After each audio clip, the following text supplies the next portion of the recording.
নবী মুসা আলাইহিস সালাম একদিন বক্তব্য দিচ্ছেন। কি দিচ্ছেন? বক্তব্যকে আরবিতে খুতবা বলা হয়। তো একজন দাঁড়িয়ে বললেন, বনু ইসরাইলদের একজন, হে ইয়া মুসা, আপনি তো চমৎকার একটা বক্তব্য দিয়েছেন, আপনার চেয়ে কোনো জ্ঞানী মানুষ কি পৃথিবীতে এখন আছে? নবী মুসা আলাইহিস সালাম বলছেন, না, আমার জানা মতে আমার চেয়ে কোনো জ্ঞানী মানুষ এখন পৃথিবীতে নাই। স্বাভাবিক, কারণ তিনি তখন নবী, নবীর কাছে আল্লাহর ওহী আসে, তিনি সবচেয়ে জ্ঞানী হবেন, স্বাভাবিক। আল্লাহ রাব্বুল আলামিন বললেন, মুসা, তোমার চাইতেও জ্ঞানী আমার এক বান্দা আছে। বলেন সুবহানাল্লাহ। নবী মুসা আলাইহিস সালাম যখনই শুনতে পারলেন যে আমার চেয়েও জ্ঞানী একজন বান্দা আছেন, তিনি বললেন যে আমি তার সাথে দেখা করতে চাই, আমি তার সাথে দেখা করতে চাই। যুবকরা শোনেন, জ্ঞানী মানুষের সন্ধান পাওয়ার পরে নবী মুসা নবী হয়েও দূর দূরান্ত সফর করেছেন ওই জ্ঞানী মানুষের সাথে সাক্ষাৎ করার জন্য। তো আপনারা রেডিমেড ইসলাম চান, আপনারা ফেসবুক শরীফে ইসলাম চান, ইউটিউব শরীফে ইসলাম চান, কিন্তু সফর করে, কষ্ট করে, পরিশ্রম করে আলেম ওলামা পর্যন্ত পৌঁছাতে চান না।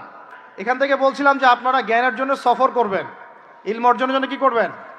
সফর করবেন, আলেমদের কাছে যাবেন, তাদের বাসায় যাবেন, সাক্ষাৎ করবেন, মাদ্রাসায় যাবেন, সোহবত নিবেন।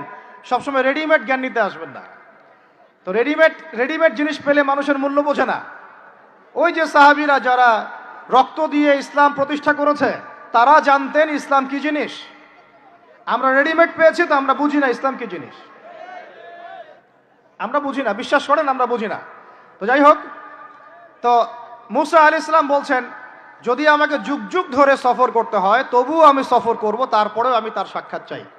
আল্লাহ পাক বললেন, ঠিক আছে, তুমি তাকে পাবে যখন মাজমাউল বাহরাইন বলা হয়, দুই সমুদ্র যেখানে মিলে যাবে সেখানে তুমি আমার সেই বান্দাকে পাবে। কোথায় পাবে ভাই? দুই সমুদ্র যেখানে মিলে যাবে সেখানে পাবে। এখানে আপনি ভৌগোলিকভাবে ওর ব্যাখ্যা নিতে পারেন, আধ্যাত্মিকভাবে নিতে পারেন। দুই সমুদ্র বলতে হয়তো বা ভৌগোলিকভাবে বোঝানো হতে পারে, অথবা আধ্যাত্মিকতাও বোঝানো হতে পারে, যে বস্তুবাদী জ্ঞান এবং মারেফতের জ্ঞান যেখানে মিলে যাবে সেখানে। আল্লাহু আলাম, আল্লাহ ভালো জানেন। তা নবী মুসা আলাইহিস সালাম তার একজন সঙ্গীকে নিলেন, সেই সঙ্গী একজন যুবক। তরুণরা ভালো করে শোনেন, তরুণদের ত্যাগেই ইসলাম দাঁড়িয়ে আছে, আলহামদুলিল্লাহ। এই তরুণরা যদি এই স্মার্টফোন, এই পাবজি, এই ফ্রি ফায়ার, এই মেয়ের প্রতি আসক্তি, ফ্রি মিক্সিং, এই মাদক, এগুলো ছেড়ে দিতে পারে, দিয়ে নামাজি হয়, কোরআনওয়ালা হয়, ওলামায়ে কেরামের সাথে পরামর্শ করে চলে, উম্মার জামার মধ্যে থাকে, একটা ইমারার মধ্যে থাকে, ইনশাআল্লাহ আল্লাহর জমিনে আল্লাহর দিনের একামত কেউ ঠেকাতে পারবে না ইনশাআল্লাহ। দুঃখজনক হচ্ছে আপনারা সেখানে নাই, কিন্তু আপনারা আবেগে আছেন, আবেগ প্রদর্শন করছেন, বিবেক দিয়ে চিন্তা করছেন না, সমালোচনা বেশি করছেন, নিজে কোনো কাজ করছেন না, লেখালেখি করছেন, অনলাইনে বসে আছেন, সমালোচনা করছেন, শেয়ার দিচ্ছেন, লাইক দিচ্ছেন, কিন্তু আপনি আয়নার সামনে দাঁড়ায় চিন্তা করবেন, নিজেকে প্রশ্ন করবেন, এই উম্মার পিছনে আমার কি অবদান? এই উম্মাকে বিজয় করার পিছনে আমার অবদানটা কি? এই দেশকে উন্নতিতে নিয়ে যাওয়ার জন্য আমার অবদানটা কি? আমি আজ পর্যন্ত কি করেছি? দেখবেন জিরো, রেজাল্ট কি? জিরো। এই কাপুরুষ প্রজন্ম দিয়ে দিন কায়েম হবে না। মুখে কথা বলা অনেক সহজ, এরকম চেয়ারে বসে দুটো লেকচার দেওয়া কঠিন। মুখে বলা অনেক সহজ, একটা কনস্ট্রাকটিভ বই লেখা কঠিন। মুখে বলা অনেক সহজ, সাহসিকতার সাথে সমাজে নেমে জাহিলিয়াত দূর করা অনেক কঠিন। তো এই কঠিন কাজগুলো যখন আপনারা দায়িত্ব কাঁধে নেবেন, উম্মার বিজয় হয়ে যাবে ইনশাআল্লাহ। আল্লাহ পাক আমাদের কবুল করেন, আমিন। যুবক একজনকে সাথে নিয়ে নবী মুসা আলাইহিস সালাম হাঁটছেন। এই ব্যক্তির নামও বলে দেই, তার নাম হচ্ছে ইউশা বিন নুন। কি নাম?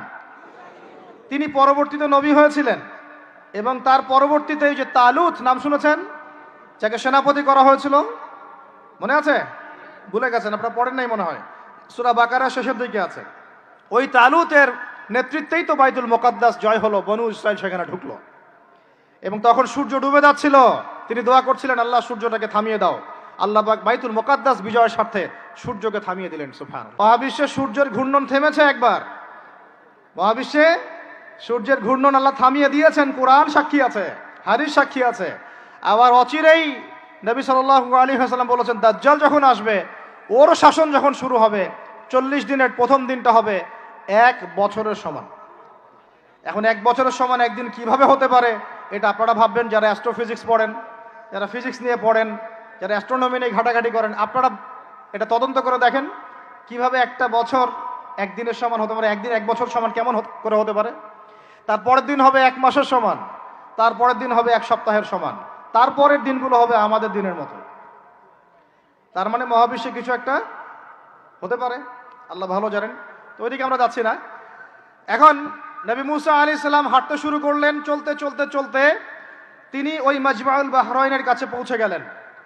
আল্লাহর পক্ষ থেকে নির্দেশ ছিল, তোমার থলির মধ্যে একটা মাছ নাও, যেই মাছটা যখন লাফ দিয়ে জীবিত হয়ে যাবে এবং সমুদ্রে লাফ দিয়ে ফেলবে, তখনই তুমি তার দেখা পাবে। একটা মৃত মাছ তিনি নিলেন, হাঁটা শুরু করলেন। যোজন যোজন দূর চলতেই থাকলেন, হাঁটতেই থাকলেন। এক পর্যায়ে একটা পাথরের হেলান দিয়ে রেস্ট নিচ্ছেন, বিশ্রাম করছেন। বিশ্রাম করতে গিয়ে তিনি তার সঙ্গীকে বলছেন, আচ্ছা, যে নাস্তা নিয়ে আসছিলাম সেটা নিয়ে আসো দেখি।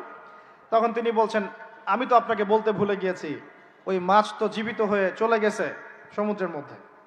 তখন মুসা আলাইহিস সালাম বললেন, আরে আমাকে এতদিন বলোনি কেন, এতক্ষণ বলো নাই কেন? ওইটাই তো সেই জায়গা যেখানে আমি তাকে পাবো। তারা আবার ব্যাক করলেন। সেই জায়গায় দেখলেন পাথরের উপরে সেই আল্লাহর বান্দা বসে আছে। তার নাম খিদির আলাইহিস সালাম। খিদির শব্দের অর্থ শ্যামল। খিদির মানে শ্যামল। হাদিসে আসছে, তিনি যেখানে যেতেন মৃত জায়গার উপরে বসলে সেই জায়গা সবুজ হয়ে যেত। সুবহানাল্লাহ। তো খিদির মানে শ্যামল, সবুজ।